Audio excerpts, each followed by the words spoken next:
ici aux États-Unis, à Boston, pour la Learning Expedition sur l'intelligence artificielle générative. Alors c'était incroyable comme learning parce qu'on a vraiment compris beaucoup d'éléments que nous n'avions pas compris en Europe. Par exemple, ici, il y a un nouveau courant. Ce nouveau courant, il s'appelle la FAIR Optimization. Ça veut dire quoi? Ça veut dire qu'en fait, il y a énormément, vous savez, de polarité, des très riches, des très pauvres. Il y a beaucoup de personnes qui n'ont pas de smartphone.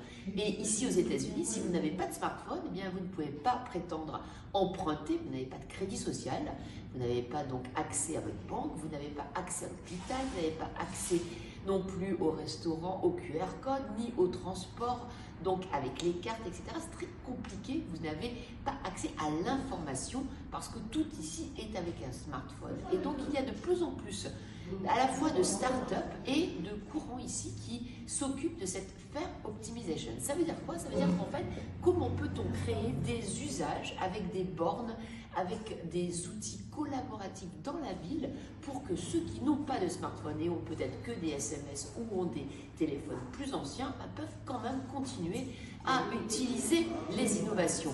Alors c'est très intéressant parce qu'on appelle ça aussi l'Equity Optimization et c'est l'idée de faire que tout le monde puisse accéder aux innovations. Alors cette Learning Expedition en 3 points, parce que vous savez que j'adore résumer en 3 points. Premier point, l'IA générative est là, avec le possibility thinking, tout le monde veut l'utiliser, mais les cas d'usage ne sont pas si nombreux que ça pour la transformation du travail.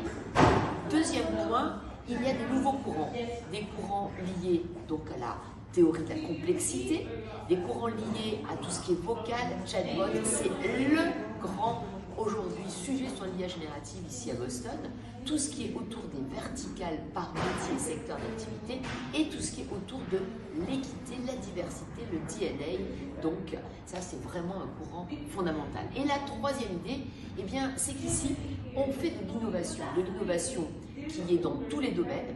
Et ce qui est le plus important, c'est de comprendre qu'en fait l'IA générative nous permet de ratisser large et donc d'essayer d'avoir toutes les idées, mais qu'en fait c'est après, grâce à l'expérience de l'homme et grâce à son esprit focus de sélection, de décision, d'amélioration, qu'il va y avoir donc vraiment de la création de valeur.